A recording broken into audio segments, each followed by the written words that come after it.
과로사 문제를 취재한 강희연 기자가 스튜디오에 나와 있습니다. 한 걸음 더 들어가겠습니다.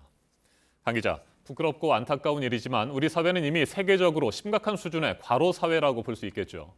네, 그렇습니다. 우리나라 노동자의 1인당 평균 노동시간은 2069시간으로 OECD 국가 중 멕시코에 이어서 두 번째로 깁니다.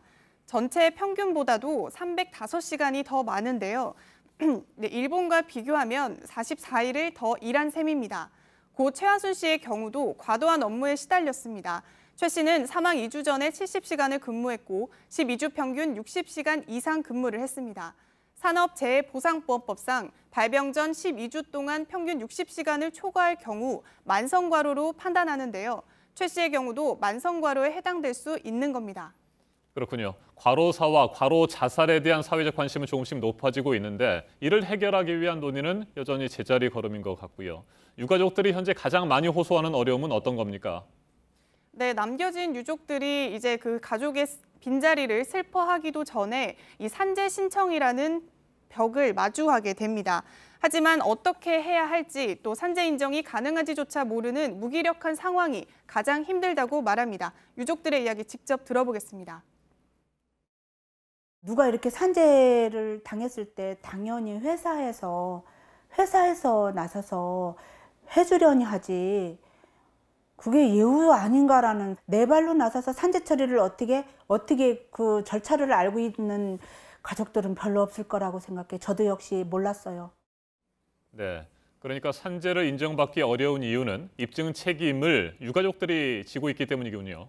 네, 그렇습니다. 이 산재 인정을 받기 위해서는 고인이 장시간 근무를 했다라는 사실을 유족이 스스로 입증을 해야 하는 겁니다. 하지만 그 자료를 확보하는 과정부터가 쉽지 않습니다. 노무사의 이야기 직접 들어보겠습니다. 그 데이터 자체가 이제 회사에 있거든요. 근데 회사에서 이제 협조를 해주지 않는 경우들이 좀 많이 있고, 그러다 보니까 그 자료가 이제 미비한 상태에서 그 사건이 진행이 되다 보면은 그 승인이 좀 확률이 많이 떨어지는 측면이 있어요. 네, 실제 근로복지공단에 따르면 지난해 업무상 과로사 산재 승인 비율은 25.9%에 불과했습니다.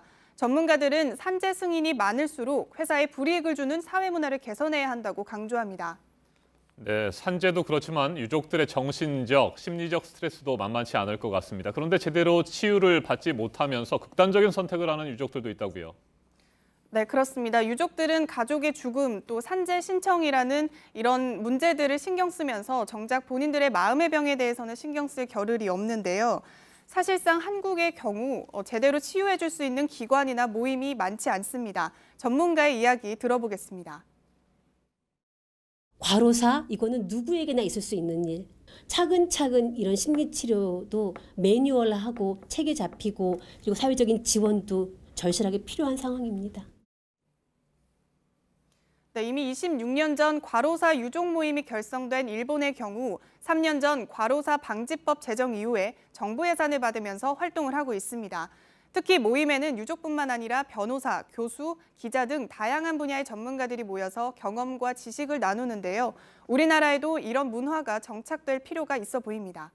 네, 일하는 방식을 개선해서 과로하지 않는 사회를 만드는 것이 시급한 과제인 것 같고 산재 처리에 대한 개선책도 필요해 보입니다. 강희연 기자, 수고했습니다.